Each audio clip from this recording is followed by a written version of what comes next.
Cotney Attorneys and Consultants is dedicated to helping the construction industry with legal, business, and safety challenges. Welcome to this week's episode of Law Mortar with John Kenny and Trent Cotney. Hey, this is Trent Cotney, CEO of Cotney Attorneys and Consultants, and I want to welcome everybody to another episode of Law & Mortar. As always, I've got the man, the myth, the legend, John Kenny with me. John, how are you doing? Doing great. Once again, it's great to be back here for another episode of Law Mortar. Yep, number 51. So we keep trucking along. Huge news this week. It's ironic that this news came when I was on the road and couldn't get a lot of information out. So giant news. I guess let's start with the biggest headline there is, and we'll work backwards from that. The Biden administration had threatened to issue an OSHA emergency temporary standard that applied to employers that have over 100 employees.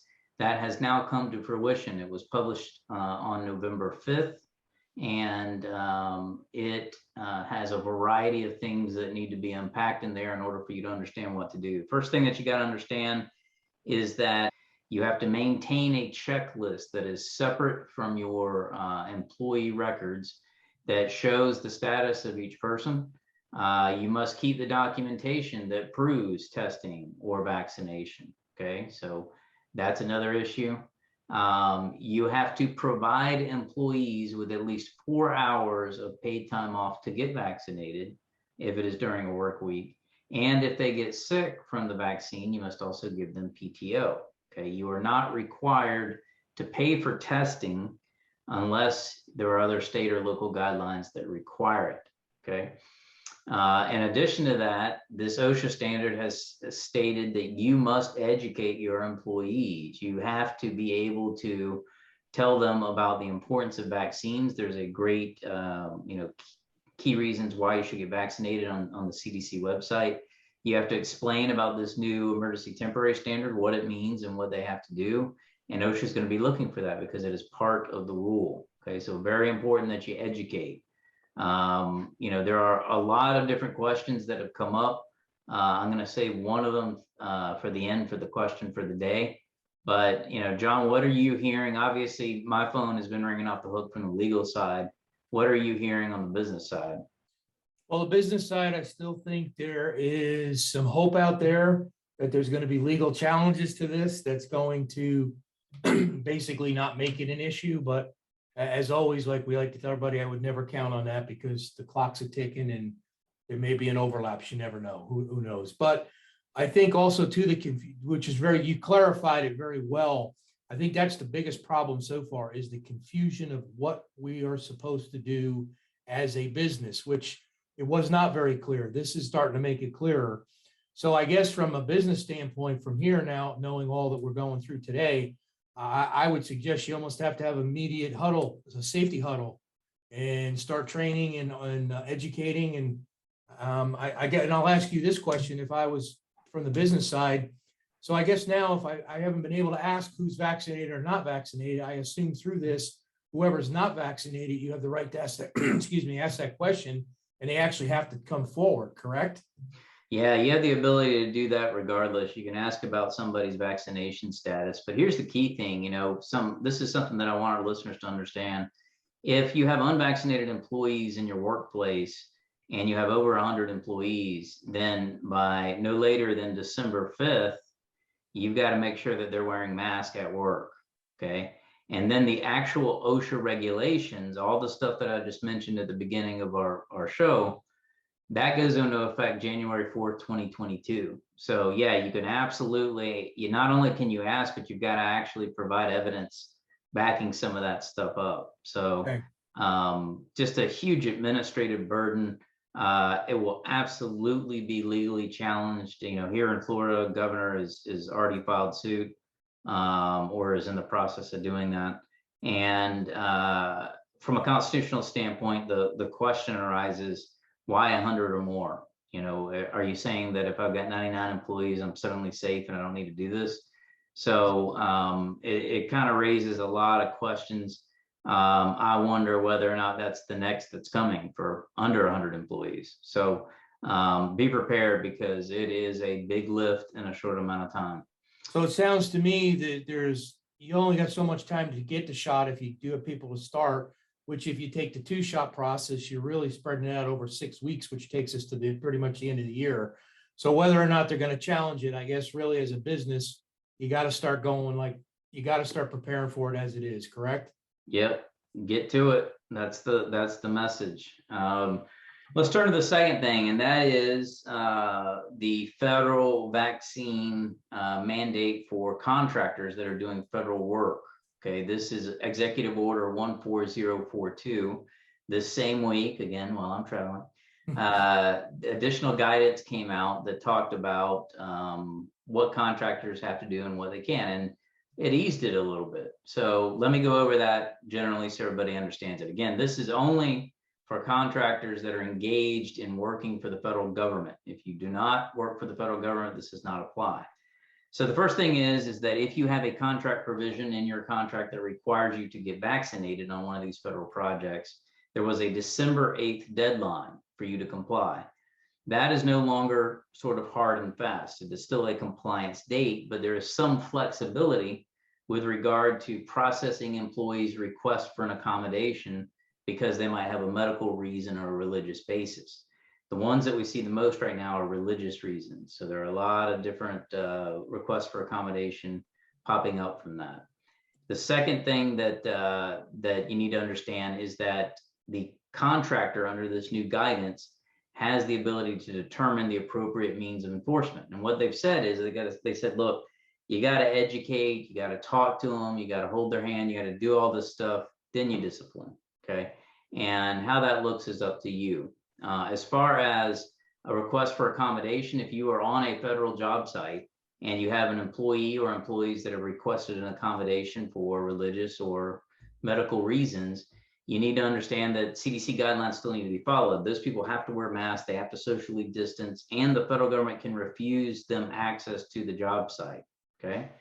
Notification of these issues is encouraged, meaning that if you've got accommodation issues and you've got people that are on the job site, then what you want to do is make sure that you notify the federal government. You're not required to do it based on this guidance, but it is encouraged. That's the exact language. Two other things that are worth noting. One is it is said that the federal government must work in good faith, right? They got to work in good faith with the contractors. They recognize this is a heavy lift in a short amount of time. So they are been directed to work in good faith, which means they may be a little bit more lenient, but ultimately they do have the ability to terminate contractors that are not compliant for cause, okay? Last thing is affiliates are covered that work directly or indirectly or have some third party control. At the end of the day, you have to make sure that you have got all your ducks in a row as far as your different corporate entities. The ability to take employees and shift them to another company to try to avoid this guidance is not going to work any longer. So John, again, very complex, a lot to unpack there. What are you hearing on the federal side? Same thing, confusion. I think we don't do a good job. When I say we, I actually mean our federal government at this point. Messaging never seems to be on point. It always seems to get either diluted, stretched, mixed up. I don't know the exact combination of the best words to use, but it's almost like at this point we're coming into year 3 of the pandemic. Like it or not, we are. 2022 becomes the start of the 3rd season, which is absolutely unbelievable. So hopefully at some point we can start to get some clear direction in what we really need to do, because I don't think we're quite there yet. So again, I think this is a lot of, I've got a lot of people who have asked me the question, well, I don't understand why I need to abide by this. If I, what do I do if I got, I got a 10-person crew and 8 of them are vaccinated, 2 of them aren't? Well, really by this, you'd have to either work with that 8 crew that is vaccinated or find 2 from another crew to substitute in, right? Correct? There's really not a whole lot around it once it takes effect. Yeah, there are the potential exceptions associated with accommodations, okay? And we have had some very detailed discussions with contractors about how that works. So to the extent that any of our listeners want advice on accommodations or exceptions or how you potentially navigate these rules legally, please feel free to give us a call. Like I said, both myself and our employment division are working around the clock on it. But I agree with you 100%. This is a lot, and I understand the idea behind it, but it is passing the buck on to the employer. And I don't necessarily agree with that, at least from an employer standpoint. So again, more remains to be seen on this. There will be legal challenges. There will be additional guidance. This is a moving target, so stay tuned for more on that. I want to update everybody on kind of some of the stuff that we're doing, John. And on my end, like I said, I just got back from Indianapolis. I met with the Indiana Roofing Contractors Association, great group of people. They had their trade show. I spoke on a variety of different things, but mainly the materials issue. And I want to thank them for their hospitality. Really had a great time. Heading up to NRCA in Chicago next week for their fall meetings. A lot on the table there. Looking forward to unpacking things. They're always very hospitable, and it's going to be great to be able to spend time with people that have welcomed me with open arms. So I'm looking forward to that. Then after that, Western States, got Western States board meetings in California. So I'm going to be on the road a lot, John. I won't be able to see you for a while. What's going on with you? Well, I guess as the listeners know, I'll be holding the local fort down for the next couple of weeks while you're out traveling. So other than that, we've been some webinars and working with different organizations. I know we have some listeners that aren't always on the roofing side because we have a lot of different subscribers. So recently did some speaking there and working on some stuff coming up with the HVAC industry. There's exciting stuff there.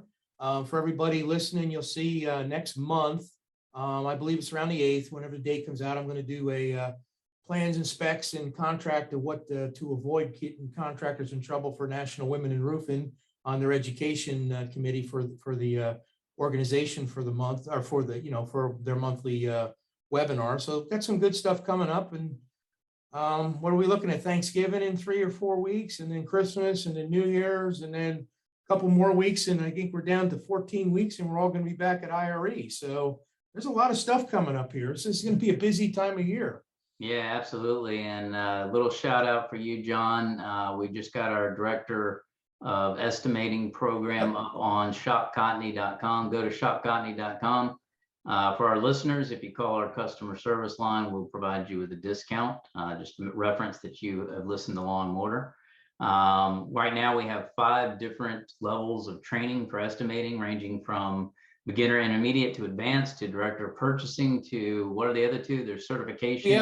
We have a professional certificate course, which really tests the skills, and that's meant for your beginners up under 5 years experience, because you want to be able to give them some recognition. So it's a great thing for companies. Give your people some recognition. And then we have the certification program for over 5 years. And again, there's real hard criteria to go through. It follows all the continuing education certification program criteria. And I will tell you, we've had a couple questions about this, so I'm going to throw it out there. We're working on accreditation on a national level for all this. So everything is really based upon all the standards for continuing ed and certification and training programs. So it's good. It's really good for anybody in a company to use, or if you're an individual wanting to advance your career. I've had a lot of people over the years say to me, well, how do I learn the next level? Here's how you learn it, so you can impress your company and move up the ladder easier. Absolutely. And like you said, this is not just roofing. We are working for every single trade. I know you said we've got HVAC in the works. In addition to that, the electricians have reached out to us. We are going to be able to offer it for pretty much any trade that is out there and provide something that really hasn't existed in the marketplace. So excited about that and excited about what's to come. John, it's that time again. It is time for questions. Question time. Right. And got a good one that just came in fresh this week that I figured would tie into our original conversation. This is from Lisa. Lisa's question is, under the OSHA emergency temporary standard, how do you define 100 employees? Do temporary employees count? Do workers that work from home count? Do you have any guidance? Well, Lisa, yes, I do. So great question. Yep. 100 employees. It is determined based on the number of employees that you have on November 5th of this year. So today, okay. So if you have 100 today, then guess what? You count.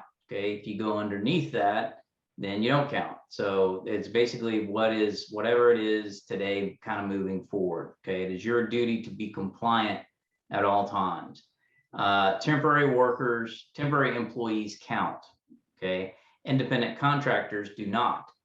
People that work from home count, but the regulations do not count as to them. Okay, so if they're not interacting in the office, then they don't have to comply with the regular testing and the vaccine qualification. But you need to note that on your checklist. Okay. Now here's another nuance, and this really gets into roofing and construction.